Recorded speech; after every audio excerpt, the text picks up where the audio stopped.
Halo semua, selamat datang di channel The Comfort Zone Film bersama gue Adam di sini. Dan kali ini gue akan angkat sebuah cerita dari film yang sangat mendapatkan banyak atensi dari masyarakat yang bernama Ipar Adalah Maut. Nah, bagaimana jika orang yang selama ini sangat kita percayai justru malah mengkhianati kepercayaan itu? Nah, film Ipar Adalah Maut membawa kita pada sebuah perjalanan emosional yang penuh liku, menggambarkan bagaimana sebuah pernikahan yang tampak sempurna harus menghadapi ujian terberat yang pernah ada. Nah, ini kasusnya mungkin sangat jarang terjadi, tapi sangat ngeri dan benar terjadi di kehidupan nyata. So, jadi gak usah banyak basa-basi lagi kali ya. Inilah dia sebuah cerita, Ipar Adalah Maut. Let's begin the story. Cerita berawal pada suatu siang di salah satu kampus yang berada di Jawa Tengah. Di sana tengah terjadi keributan kecil. Seorang mahasiswi bernama Anissa Nazafarin, biasa dipanggil dengan Nisa. Nah, siang itu Nisa terlihat marah karena merasa tempat parkirnya direbut oleh seorang pria.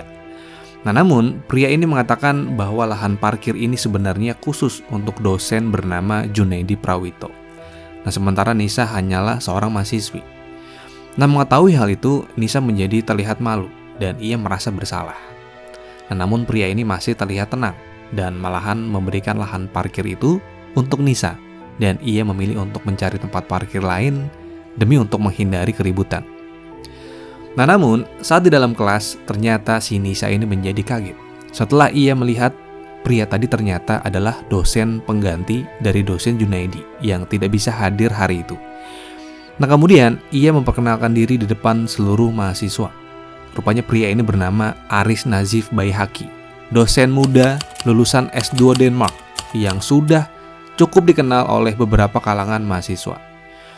Aris memperkenalkan diri sebagai dosen sosiologi keluarga dan ia saat itu mengaku masih lajang.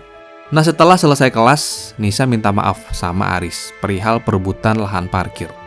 Nah, namun Aris dengan kerendahan hatinya, ia mau memaafkan Nisa. Di sini Aris memang terlihat sebagai seorang pribadi yang ramah dan humoris. Nah, di hari-hari berikutnya, si Aris ini kerap mengisi kelas, jadi intensitas bertemu dengan Nisa semakin sering. Nah, dalam satu kesempatan, Aris rela memayungkan Nisa yang ingin mau masuk mobil di tengah hujan besar. Nah, dari sana memang sudah mulai terdapat adanya getaran cinta. Setruman-setruman udah mulai kerasa di sini. Anissa melihat sosok Aris yang sempurna, ganteng, pinter, ramah, humoris, dan perhatian. Nah, setelah kejadian itu, Aris mulai memberanikan diri datang ke rumahnya Nisa untuk berkunjung dan bertemu dengan keluarga Nisa. Nah, saat pertama kali datang ke rumah Nisa, Aris disambut oleh seorang wanita belia yang bernama Rani. Nah, dari sini si Aris ternyata baru tahu bahwa Nisa nyatanya adalah anak tertua dan memiliki seorang adik wanita. Nisa rupanya juga memiliki hobi membuat pastry atau roti-rotian. Dan rotinya ini sangat enak.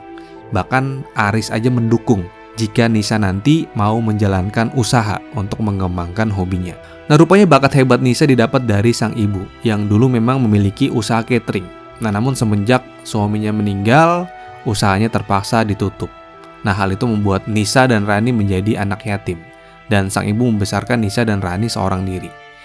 Nah, Rani ini, si adiknya Nisa, bahkan ia sudah kehilangan sosok sang ayah semenjak usia 5 tahun.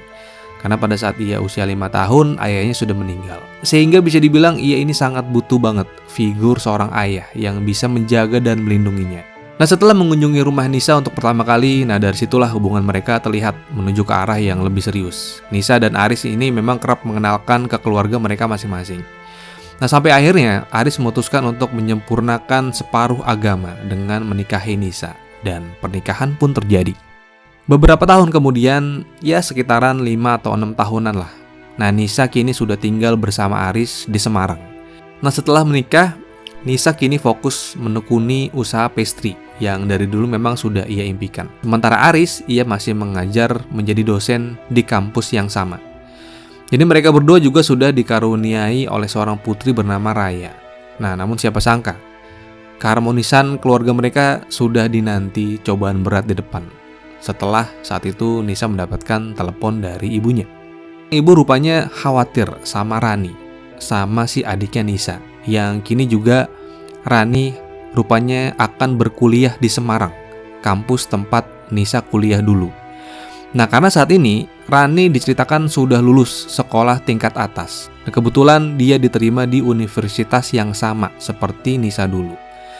Nah, ibunya ini khawatir saat kuliah nanti di Semarang, Rani nggak ada yang perhatikan. Sehingga si ibu ini sempat berpikir bahwa Rani mungkin bisa tinggal bersama Nisa dan Aris di Semarang dibandingkan harus ngekos sendirian. Walaupun si ibu ini meralat omongannya, karena pasti si ibu ini merasa nggak enak dong sama Nisa dan Aris jika harus menitipkan Rani tinggal di rumah mereka dan satu atap pula gitu kan.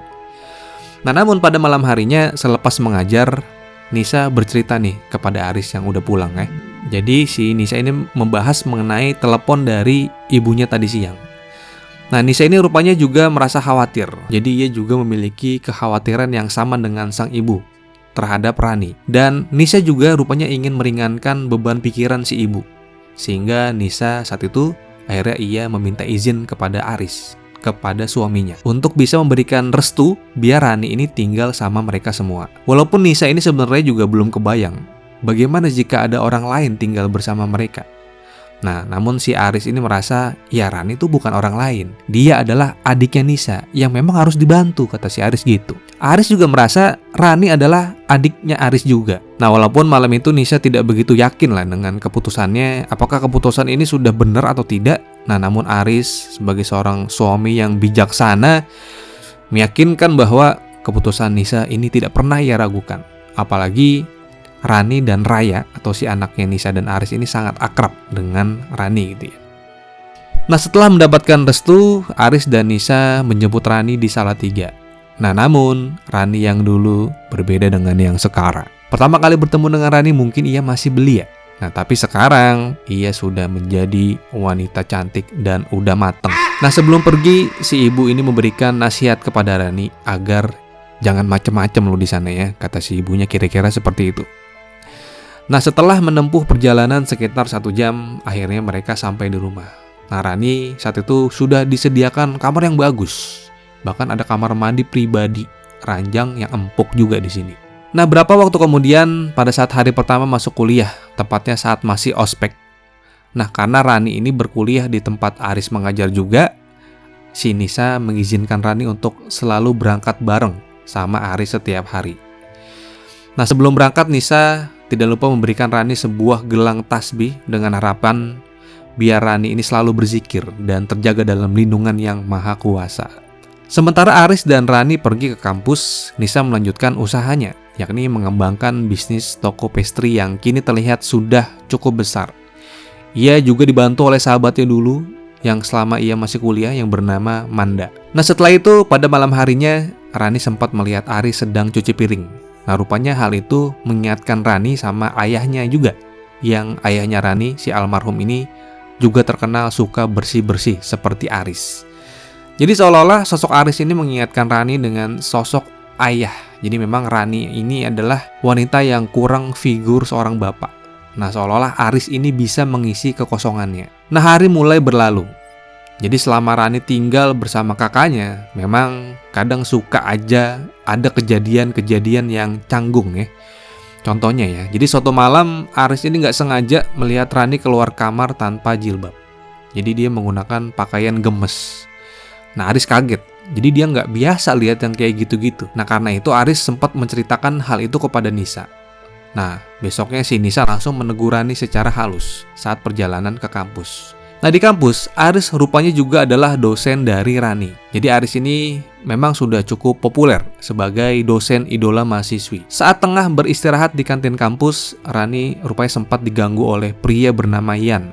Yang ternyata Yan ini merupakan keponakan dari rektor kampus. Jadi ia merasa memiliki backingan yang kuat. Yan bersama kawan-kawannya saat itu sempat menggodain Rani di kantin. Nah, namun Rani mengusirnya dan membuat Yan ini merasa dipermalukan di depan umum. Hilang harga dirinya sebagai si paling jagoan kampus. Nah, rupanya masalah pembulian di kampus tadi dibahas nih sama Aris saat tengah makan malam bersama.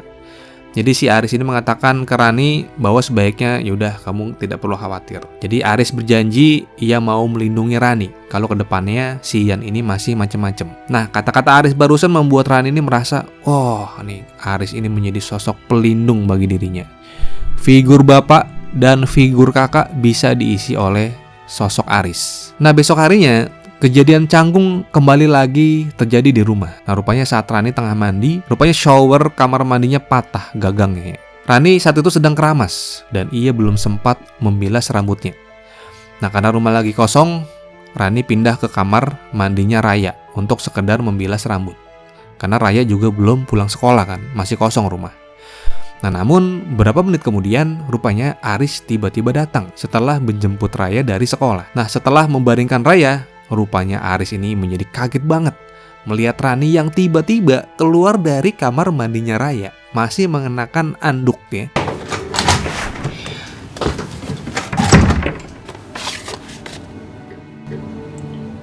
Dan dia nggak expect bakal ada kejadian seperti itu ya. Karena saking canggungnya, setelah melihat kejadian tadi, Aris jadi kepikiran. Bahkan tidak seperti biasanya, ia tidak menceritakan kejadian itu kepada Nisa. Nah, namun pada esok harinya, saat tengah di kampus, rupanya Rani mengalami kejadian yang tidak mengenakan.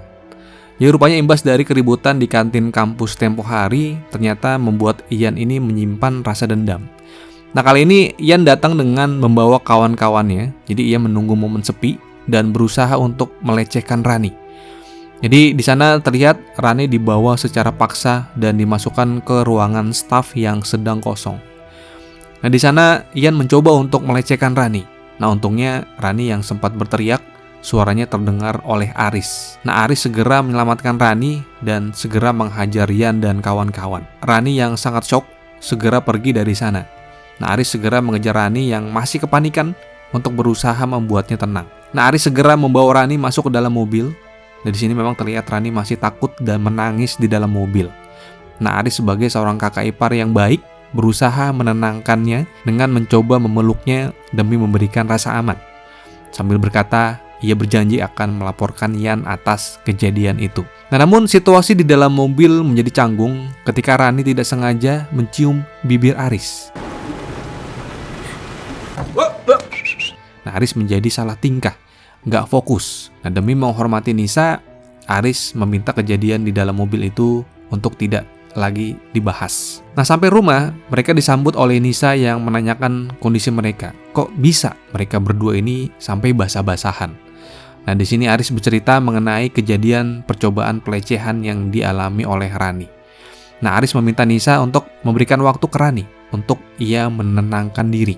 Nah, rupanya pasca percobaan pelecehan, jadi besok harinya Aris melaporkan hal tersebut ke manajemen kampus. Nah, rupanya pihak kampus bertindak cepat dan mengeluarkan Ian dari kampus. Jadi walaupun ia keponakan rektor, namun sikapnya tidak bisa diterima oleh kampus. Nah, setelah pulang mengajar, Aris ngebenerin gagang shower kamar mandinya Rani yang sempat rusak kemarin. Nah, namun gagang shower yang dibeli ternyata tidak pas. Nah, hal itu membuat air muncrat kemana-mana. Nah, Rani yang kebetulan ada di sana mencoba membantu Aris. Jadi mereka berdua jadi basah kuyup. Nah, karena lantai basah dan licin, Rani kepleset. Jadi nggak sengaja ia jadi berpegangan sama Aris. Dan disinilah perselingkuhan mereka berawal. Setelah kejadian itu, saat makan malam, Rani menjadi canggung. Ia pasti merasa berdosa dengan kakaknya sendiri. Nah, namun sepertinya ia juga menikmati keseruan itu. Karena setelah kejadian di kamar mandi kemarin, membuat Aris dan Rani jadi semakin berani dan gak malu-malu lagi. Karena esok harinya, seperti biasa, jadwal mereka kebetulan bisa pulang bareng. Nah, namun bukannya langsung membawa pulang ke rumah, Aris justru membawa mobilnya ke sebuah hotel. Aris rupanya mencoba untuk tanda kutip membungkus Rani. Nah, tanpa diduga, Rani justru malah menyambut baik keinginan masnya itu. Ya udah, kita pulang ya. Aku mau, Mas. Nah, akhirnya mereka berdua berolahraga sampai keringetan. Awalnya malu-malu, sekarang udah malu-maluin. Nah, setelah sampai di rumah, Nisa mengabarkan kabar baik mengenai bisnis rotinya. Jadi saat itu ia mengatakan bahwa tantenya Manda, sebut aja Welas Asri, ia berencana untuk investasi besar-besaran di bisnis roti milik Nisa. Nah, sehingga bisnis roti miliknya ini berpotensi bakal bisa maju pesat dengan mendapatkan suntikan modal yang besar. Nah, namun konsekuensinya adalah Nisa ini harus bolak-balik Jogja dan Semarang selama 1 bulan. Apalagi saat itu tepat momen saat bulan puasa. Sehingga sebenarnya ia khawatir kalau si Aris atau si suaminya ini dan anaknya nanti nggak ada yang membuatkan makan. Nah, namun Aris mendukung agar Nisa ini untuk terima aja tawaran dari tantenya Manda. Walaupun hal itu membuatnya menjadi sering bolak-balik Semarang Jogja. Nah, namun di balik itu Aris dan Rani sudah paham betul ya bahwa Nisa ini akan menjadi sangat jarang di rumah. Sehingga mereka bisa bebas berolahraga, ganti oli di rumah tanpa khawatir ketahuan Nisa. Nah, Rani bahkan sudah berani mengganti nomor teleponnya di WA Aris menjadi nama Junaidi 2 demi untuk menutup-nutupi biar chat romantisnya ini nggak ketahuan kakaknya. Nah, jadi gue ingetin dulu, jadi Pak Junaidi ini juga merupakan dosen di kampus dan ia juga rekan kerjanya Aris. Nah, setelah itu selama sebulan Nisa bolak-balik Semarang Jogja demi memajukan bisnisnya. Sementara Aris dan Rani ia lanjut berolahraga tiap malam. Namun pernah satu malam Nisa tiba-tiba pulang ke Semarang. Jadi ia hampir saja ngegepin Aris dan Rani lagi tidur berduaan. Nah, namun beruntung Rani keburu sadar duluan karena ia sempat ngumpet di bawah kasur. Sementara Aris masih tertidur pulas sehabis ganti oli mesin. Nah, sayangnya Nisa tidak menyadari ada bekas orang yang baru tidur di bantalnya. 1 bulan kemudian, saat lebaran dalam suasana momen kumpul keluarga, ibunya Nisa dan Rani ini pernah tidak sengaja melihat Rani yang suka memandang Aris dengan tatapan yang berbeda. Jadi di dalam lubuk hati yang paling dalam, si ibu ini khawatir kalau Rani ini menyimpan perasaan ke Aris dari tatapannya soalnya udah berbeda nih. Namun, ia berharap semoga itu hanyalah pikiran suuzonnya lah. Karena jika memang terjadi pastinya si ibu ini menjadi orang yang paling merasa bersalah karena dialah yang punya ide menitipkan Rani di rumah Nisa. Nah, namun si ibu itu sudah memberikan peringatan ke Rani agar lu jangan macem-macem ya di rumah kakak lu ya. Nah, seiring dengan berjalannya waktu, Aris dan Rani terus berkomunikasi dengan memanfaatkan nama Pak Junaidi 2 di HP-nya. Nah, namun sebenarnya kebohongan itu hampir ketahuan saat Pak Junaidi ini mampir ke tokonya Nisa. Nah, padahal yang Nisa tahu saat itu Pak Junaidi harusnya sedang ada jadwal seminar dengan Aris. Nah, namun Pak Junaidi mengatakan, gue nggak ada jadwal seminar kok. Nah, sebenarnya di sini Pak Junaidi sudah merasa nih bahwa saat itu Aris tengah memanfaatkan namanya untuk membohongin Nisa. Nah, kebohongan Aris dan Rani rupanya hampir ketahuan lagi. Karena pada saat sedang menjemput Raya pulang, Rani menelepon Aris. Sementara HP-nya sedang dipakai oleh Raya bermain game. Nah, Raya kemudian mengangkat telepon itu. Nah, namun ia kaget. Di balik telepon rupanya ada suara wanita yang memanggil nama Mas Aris. Nah, untungnya Raya nggak tahu kalau suara itu adalah suara Rani atau suara tantenya. Nah, namun pada malam harinya rupanya Raya bercerita tentang suara wanita dari panggilan Pak Junaidi tadi siang. Nah, Rani yang mendengar itu menjadi kaget. Dia mencoba melipir kabur ke kamar untuk menghindari Nisa. Nah, sementara saat itu Aris masih tetap berusaha tenang dan menganggap Raya ini salah dengar. Nah, dari kejadian-kejadian tadi, Nisa ini sebagai istri yang baik nih udah ada feeling nih. Ada yang gak beres nih dengan suami gue. Jadi ia merasa kayaknya suami gue sedang menyembunyikan sesuatu. Nah, besoknya Nisa ini cerita ke Manda tentang masalah itu. Nah, sebagai seorang sahabat yang baik ya, Manda minta Nisa untuk ya udah lo cek HP-nya. Bahkan lu juga sekalian cek aja mobilnya, di dalamnya tuh ada apaan, kata si Manda seperti itu. Karena menurut Manda, badai yang paling berbahaya adalah badai yang tidak terlihat tanda-tandanya. Dan badai itu datang dari hal yang tidak terduga. Nah, berdasarkan masukan dari Manda, pada malam harinya Anissa langsung ngecek nih mobilnya Aris di dalam ada apaan sih. Namun ia tidak menemukan hal-hal yang aneh. Nah, sesuai nasihat Manda, Nisa juga ngecek handphonenya Aris. Rupanya juga nggak ada yang aneh. Nah, sayang si Nisa ini nggak sadar ya. Ada nama Pak Junaidi 2 itu sebenarnya sumber masalah utama mereka. Nah, esok harinya Aris mau ketemuan diam-diam sama Rani. Nah, namun sebelum ia masuk mobil, Nisa sudah nelepon duluan. Nah, Aris berbohong. Ia bilang ke Nisa di telepon bahwa saat itu ia sedang on the way, mau makan di kantin kampus. Nah, tapi tiba-tiba Nisa ini muncul di hadapannya. Nah, Aris kaget. Ia langsung ngeles dan mengatakan bahwa saat itu ia sedang mau masuk mobil mengambil bekal makanan yang dikasih Nisa untuk makan di kantin. Nah, karena ia khawatir ketahuan bohong, Aris ngajak Nisa makan di kantin kampus. Nah, sementara itu, di saat yang bersamaan, Rani udah menunggu di luar, nungguin Aris yang tak kunjung datang. Jadi Rani nggak tahu bahwa Aris ini nggak bisa keluar karena kedatangan Nisa yang tiba-tiba. Nah karena tak kunjung dapat kabar dari Aris, si Rani ini menelepon. Nah Nisa melihat nih nama Pak Junaidi 2 memanggil dari handphonenya Aris. Nah tapi tiba-tiba Pak Junaidi yang asli ini datang. Nah hal itu pastinya menimbulkan kecurigaan besar nih sama Nisa. Loh mengapa sih Pak Junaidi ini telepon padahal ia sedang dekat dengan Aris? Nah di situ Nisa merasa ada keanehan nih di sini. Nah karena Aris sadar nih bahwa kebohongan ini hampir ketahuan nih, dia langsung narik Pak Junaidi dan mencoba mengatakan bahwa Pak Junaidi itu sebaiknya nggak perlu telepon saat mereka sedang berdekatan. Nah tapi si Pak Junaidi ini jadi nggak ngerti nih, lo ngomong apa sih kira-kira seperti itu. Tapi si Pak Junaidi ini udah paham nih bahwa saat itu di depan istrinya nih lagi acting nih orang nih di depan bininya nih dengan memanfaatkan namanya. Nah bahkan sesaat setelahnya Pak Junaidi juga nggak sengaja melihat Aris yang pulang bareng sama Rani. Bahkan dia sampai geleng-geleng melihat kelakuan Aris. Nah karena sudah beberapa kali hampir ketahuan, Aris akhirnya meminta Rani untuk ya udah kita sementara putus koneksi dulu. Kamu jangan WA dulu, kita jangan ketemuan dulu di luar jam kampus demi meredam kecurigaan Nisa. Nah namun saat itu Rani merasa cemburu karena ia merasa kayaknya gue jadi pelampiasan doang. Iya emang dia mau berharap apa lagi gitu ya? Apa ekspektasi selingkuh sama kakak ipar? Ya maksimal jadi teman olahraga doang menurut gue. Nah setelah kejadian itu, saat sampai di rumah, Aris bilang bahwa iya ada jadwal nginep nih. Kebetulan dadakan dan di hotel juga. Nah ini acara resmi nih dari kampus. Nah sontak Nisa merasa curiga nih. Waduh tiba-tiba suami gue mau nginep aja nih. Nisa curiga bahwa Aris mau selingkuh di belakang dia. Nah dari situ diam-diam Nisa mencari tahu nih nama hotelnya dan dia langsung ngecek di hotel tempat Aris akan menginap. Dan bener aja di sana rupanya tidak ada bookingan atas nama Aris. Tapi rupanya ada bookingan atas nama Pak Junaidi yang ternyata memang benar. Aris ada acara kampus di hotel itu. Tapi memang nggak sampai nginep sebenarnya.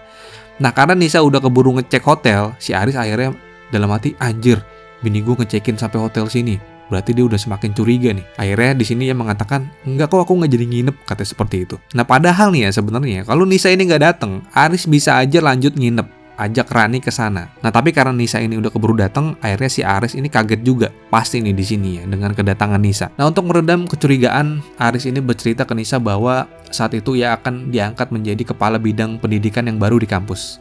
Makanya ia menjadi beda akhir-akhir ini. Karena ia harus fokus ngurusin kampus. Nah mendengar penjelasan Aris, Nisa ini nangis karena merasa berdosa.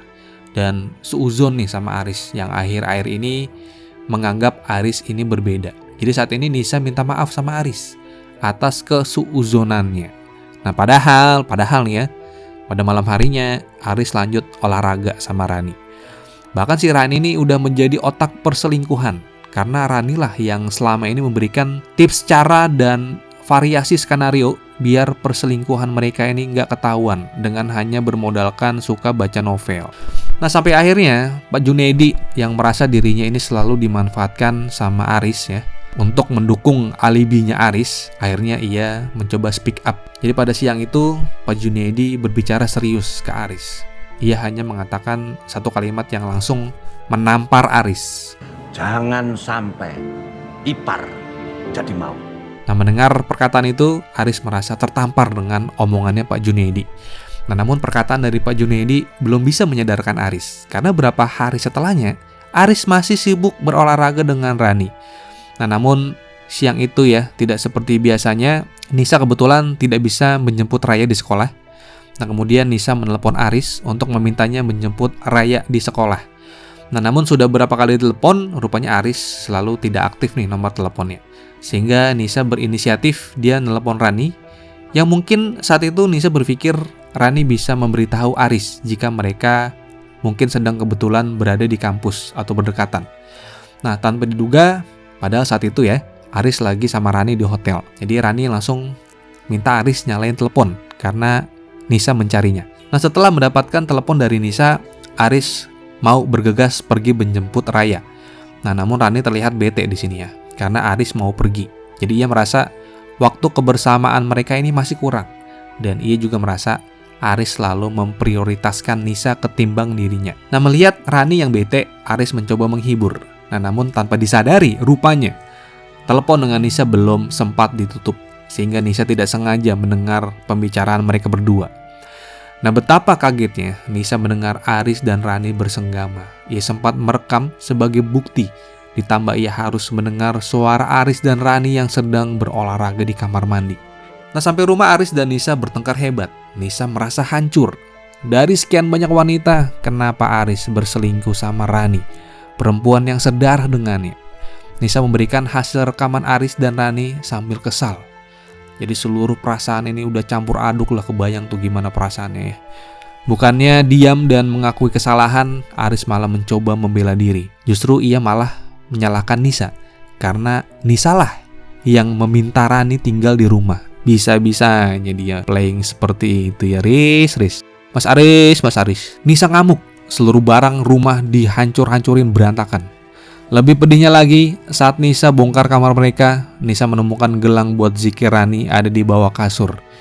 Ia menjadi ingat saat ia pulang dari Jogja, bantalnya seperti ada yang habis pakai. Ternyata bantal itu telah dipakai sama Rani. Aris menangis merasa bersalah. Nah, setelah itu Nisa pergi ke rumah Manda. Ia juga menceritakan kejadian yang sangat menjijikan itu. Ia merasa jijik, gak mau kembali lagi ke rumah itu. Sementara ia juga berpikir bagaimana cara ia menjaga perasaan Raya yang pastinya sangat mau kedua orang tuanya ini tetap bersama. Nah, setelah pertengkaran hebat itu, Nisa pergi ke rumah ibunya di Salatiga. Nah, ternyata di sana juga ada Rani yang kebetulan sedang ada di sana ngejagain rumah. Nah, karena si ibu ini sedang pergi, Nisa langsung melabrak Rani. Nah, Rani terlihat sangat kaget karena kebusukannya sudah diketahui oleh sang kakak. Nah, namun Rani juga mencoba membela diri. Jadi ia juga merasa Nisa selama ini kurang perhatian sama Aris. Nah, keributan kakak adik itu terdengar oleh sang ibu yang baru pulang. Ibunya juga sangat kaget dan merasa bersalah. Jadi ibunya merasa berdosa kepada Nisa. Nah, bukannya mengakui kesalahan, Rani justru malah membela diri. Jadi ia merasa selama ini ia dipandang sebelah mata, merasa tidak bisa diandalkan. Si ibu selalu mengandalkan Nisa. Nah, melihat tingkah lakunya Rani, Nisa kesal dan menampar Rani karena ia berani menyalahkan ibu. Nisa merasa Rani ini udah keterlaluan banget. Nah, di tengah situasi yang udah makin amburadul, si ibu tak kuasa menahan beban hidupnya dan akhirnya ia pingsan. Nah, Nisa dan Rani bergegas mengantar ibu ke rumah sakit. Nah, saat itu dokter mengatakan bahwa si ibu ini akan mengalami pendarahan otak di sebelah kanan. Nah, saat itu ia masih bisa selamat, tapi akan mengalami gangguan ingatan yang agak permanen dan akan kehilangan beberapa memori masa lalu. Saat menunggu ibu di rumah sakit, Nisa mencabut cincin nikahnya, menandakan bahwa ia sudah akan mengakhiri rumah tangganya. Nah, beberapa waktu kemudian, si ibu akhirnya bisa pulang. Nah, namun dokter menyarankan sementara ibu jangan diberikan beban pikiran yang berat-berat dulu. Nah, Nisa memutuskan ibunya akan dibawa pulang ke rumah Nisa yang di Semarang. Nah, beberapa waktu kemudian saat tengah merawat ibu, si Nisa ini mendengar Rani muntah-muntah di kamar mandi. Nah, Nisa sadar adiknya rupanya sudah hamil anak dari Aris. Nisa makin ngamuk, merasa Aris ini udah jahat banget. Ia udah menghancurkan hati dan masa depan adiknya. Walaupun Aris berjanji mau memperbaiki semua ini. Walaupun entah bagaimana caranya, Riz. Lu memperbaiki situasi yang udah amburadul seperti ini, mau gimana caranya? Nah, Rani minta maaf kepada Nisa telah menyakiti Nisa dan Raya. Nah, Nisa sampai mengatakan bahwa ia sudah tidak menganggap Rani adiknya lagi. Nah, sayangnya pertengkaran mereka didengar oleh sang ibu. Nah, ibunya melihat mereka bertengkar sehingga tidak kuasa menahan beratnya pikiran dan si ibu meninggal di tempat. Nah, saat pemakaman, Raya mau ayahnya ikut pulang. Namun ia dipisahkan oleh Nisa yang saat itu mereka berdua sudah pisah rumah dan mungkin sedang mengurus perceraian. Raya menangis di sini merasa dipisahkan dari ayahnya. Nah, kalau udah gini kan anak yang jadi korbannya. Sementara itu, Rani hanya merasa sedih mendengar tangisan Raya dari kejauhan. Terlihat juga di sini ada kakaknya Aris yang mungkin juga merasa nggak enak hati dan merasa bersalah karena dulu pernah meninggi-ninggikan Aris di depan Nisa, yang kini udah nggak tinggi lagi setelah apa yang Aris lakukan kepada Nisa. Si kakak hanya melihat adiknya ini gitu aja dengan perasaan malu mungkin ya. Nah, setelah kabar skandalnya terbongkar, pihak kampus mengambil langkah serius dengan memecat Aris. Aris diusir sebagai dosen di kampus dan ia dipecat oleh rektor mungkin karena kasus perselingkuhannya dengan mahasiswinya sehingga mengakibatkan kehamilan. Karena pasti mencoreng nama baik kampus, apalagi statusnya sebagai dosen sosial keluarga, tapi tidak bisa jaga keluarga. Sementara Rani tetap menjaga kehamilannya dan hasil USG anaknya sudah mulai terlihat. Nah, sementara itu bisnis Nisa semakin berkembang karena sekarang ia sudah buka toko baru. Dan Nisa bahkan masuk ke dalam majalah sebagai wanita yang menginspirasi. Nah, pada titik ini Rani dan Nisa mungkin masih berkomunikasi satu sama lain. Karena pada saat pembukaan toko sebenarnya Nisa sempat nawarin Rani untuk datang ke sana. Namun Rani nggak berani menunjukkan mukanya. Nah, kemudian cerita ditutup dengan memperlihatkan Raya di pantai bersama Nisa tanpa kehadiran seorang ayah. Nah, namun Nisa berjanji kelak nanti ia akan memberitahu Raya tentang kisah yang sangat menyakitkan ini agar menjadi pembelajaran di kedepannya. Dan cerita berakhir. Nah, itulah tadi ya cerita dari film Ipar Adalah Maut yang kisah ini rupanya terinspirasi dari kisah nyata. Nah, buat yang suka dengan cerita film ini, gue sangat menyarankan kalian untuk langsung aja ditonton filmnya langsung melalui media-media streaming berlangganan, biar kalian bisa mendapatkan pengalaman dan keseruan yang jauh lebih menarik dibandingkan sekedar mendengarkan cerita dari gue. Oke, terima kasih yang udah nonton. Seperti biasa silakan di like, share, dan subscribe jika kalian suka dengan video ini, dan jika kalian ingin mendukung channel ini untuk update video setiap minggunya. So, I'll see you guys in the next video and thanks for watching. Gue Adam signing off and bye-bye guys.